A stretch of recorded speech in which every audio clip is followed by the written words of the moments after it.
મહારાજની દીકરી દેવહૂતિ ધીરે ધીરે મોટા થયા. માતા પિતાની લગ્નની ચિંતા થઈ.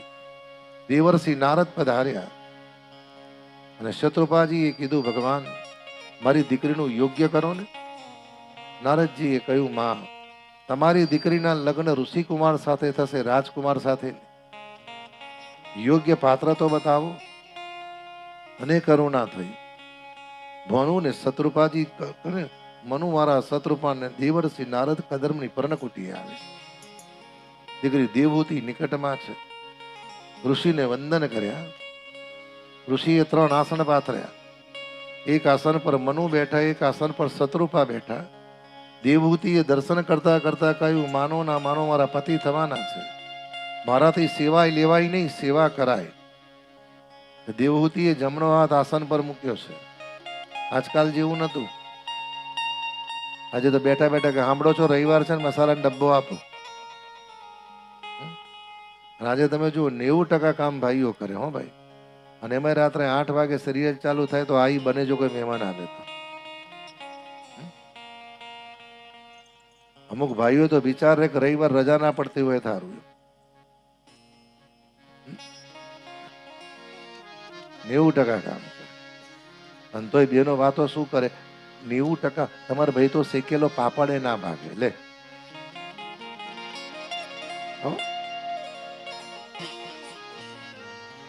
અને જ્યાં કહ્યું ને ભાઈ હે ને, હા, માયુરે મૈયારિયુરે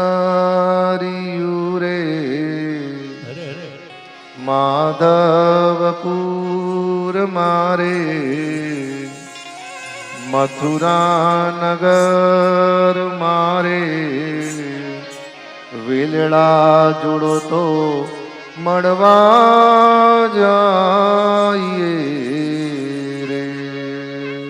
મારું રે મૈયરિયું રે માધવપુર મારે મથુરા નગર મારે વેલડા જોડો તો મળવા જાઈએ.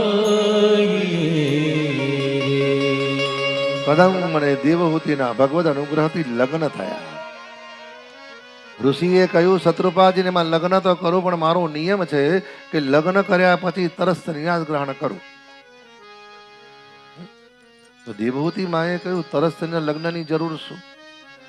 પણ વાતને વળાંક આપ્યો, મારે તો પુત્ર સંતતિ થાય પછી સંન્યાસ ગ્રહણ કરું. અને આમે તમે જુઓ, અમુક વાર બંને જણ ઝઘડે ને પેલા ભાઈ ધીમે રહીને કે મગજમારી કરીશ નહીં, બાવો થઈ જઈશ. ઘરમાં જરા ઝઘડો થાય મગજ જતો રહીશ જતો રહીશ. અને એક જણને રોજ ઝઘડો થાય, જરાક ઝઘડો થાય ઓલા બેન મગજમાં જતો રહી, બાવો થઈ જઈશ. એક વાર બેનપણીએ કીધું, કહેતો કે તું કહી તો દે, જતા રહો ને પછી ખબર પડશે આપણને. ઓલા બેને કીધું, પેલા ભાઈ મગજમારી કરીશ નહીં, હું બાવો થઈ જઈશ. બેન કે હાલો. ઓલા ભાઈ ગયા, બબૂત લગાડી, રૂમાલ વીટ્યો અને સ્ટેશન પર જઈને બેઠા.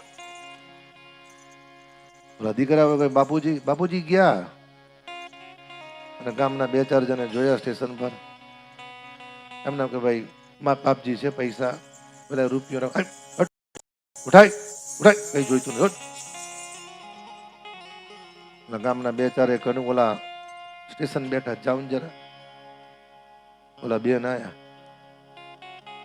સાંભળો છો ઘેર નથી આવું? ના કહ્યું ને એકવાર, ચાલ નીકળ. ચાલો તો ખરા.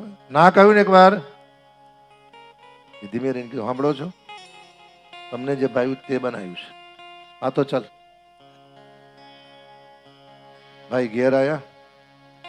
દીકરા પૂછ્યું, બાપુજી વિયા ગયા તા ને થયું હું? બેટા બાપુજી કાંઈ જાય નહીં, ચૂલાની રાખ ચૂલે જ પાછી આવે, કઈ જાય નહીં.